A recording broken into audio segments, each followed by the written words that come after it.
What's up? Thanks for coming back through. Welcome back. This shoe, everybody has already reviewed. It's been out. Actually, the new colors that are coming out are super, super dope. But I got this pair on sale.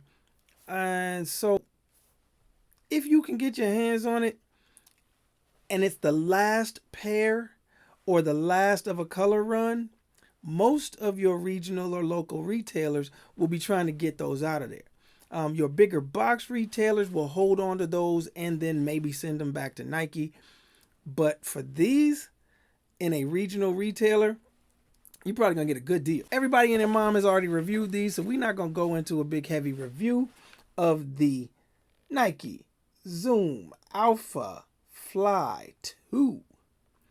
But what we're going to talk about is some features that I like about this shoe because of a little incident that I've had happen. So over the summer, I was training on a broken foot and didn't know it the whole summer. And that caused some problems as I went into my rest phase in early August.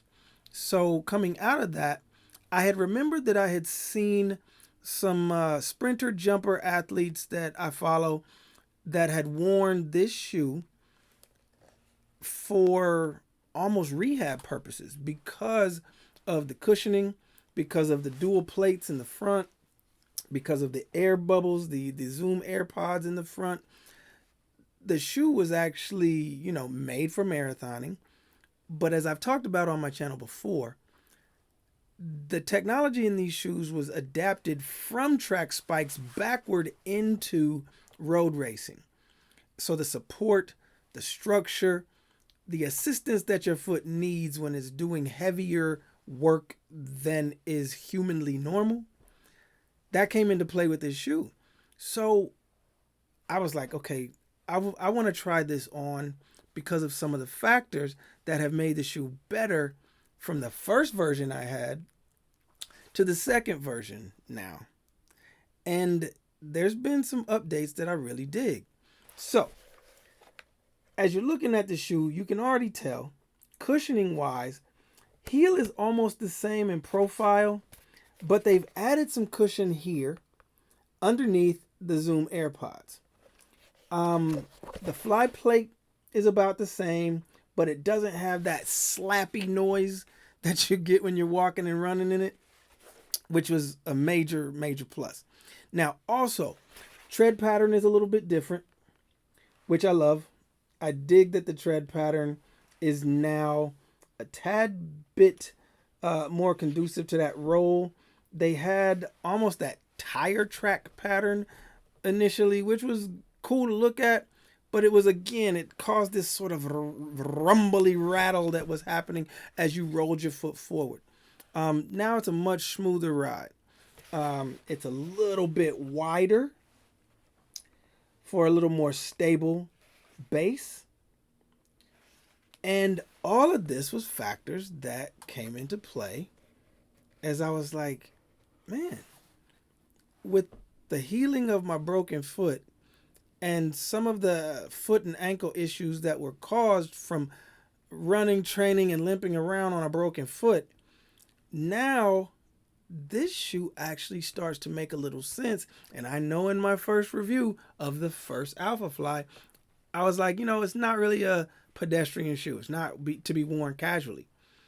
Well, let me tell you, this shoe right here is now saving my life in a casual sense because it is providing the cushion and the stable base I need as I start to rehab and work my way back from a broken foot that had gone into some other issues.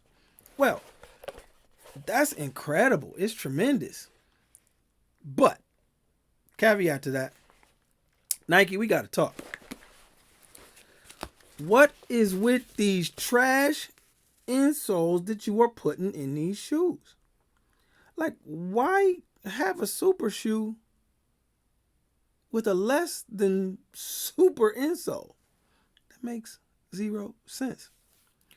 So I went to work to, as delicately as possible, not rip out the foam that would be left inside the shoe, but I had to remove these and actually put a little more cushioning in there for my foot. Now, you know, people have seen me work with some of these aftermarket PIBA based or TPE based midsoles, and or insoles, sorry, and they work. But with this shoe has a very limited capacity inside the shoe, so you didn't want to get anything that would make it too uncomfortable. And so I went with what, in effect, and maybe you can see it without me taking it out. It was an old Ortholite Nike insole from one of their previous models. Anything Zoom related, you can find these in some of the, not any of the plated ones, but your Pegasus, you know, Flyknit trainers and those kind of things. So I always harvest insoles because there's always a need to have a certain type of cushioning that fits for my foot in a certain shoe. So I harvested a new pair that I had taken out of a different shoe, and they fit in this one perfectly. So now I've got the comfort that I need, stable base and all that. Now I will say one little extra caveat: be very, very careful with these around heat. Flyknit is not, I repeat, not a cloth material. I don't think any of the knits are truly like wool, cotton, you know, that kind of thing. They are synthetic fabrics. So they will shrink when it comes to any kind of heat being applied. I've seen and read of people who, you know, have been training during the summer, slipped off their shoes, left them in the sun, and the knit has shrank significantly. And that's what happened as I was trying to get these trash insoles up out of this here shoe.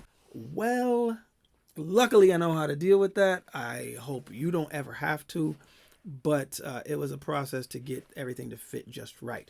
A note on sizing really quickly. This is a size 13. I wear a natural 12. But in this particular shoe, and because it was the last one, and I got it for $140 when this shoe is really almost $300. I took the 13, I tried it on, it fit perfectly. I'm not quite sure why, but again, they gave this shoe overall more room, overall more space, and so the fit is more comfortable.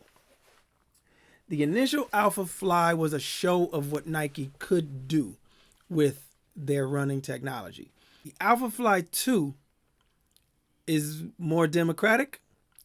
It is more about putting more people in the shoe versus showcasing this out of this world shoe that was meant for world records. So the first version was run in and tested by Kipchoge and the world's best. It filtered down into the hardcore running public, and now it's just plain old gone public. I really want to get my hands on the sort of highlighter orange and red version that just came out. God, that shoe is beautiful. But this one goes hard. So the Nike ALPHAFLY 2, yeah, well worth it. There's channels that are way more in depth, way better at this running shoe thing than me. Go check them out. Ed Bud, Kafuzi, a few others that I like to watch in this sort of style / running realm. You've come to me. I really appreciate it. This is a go. We'll see you soon. Peace.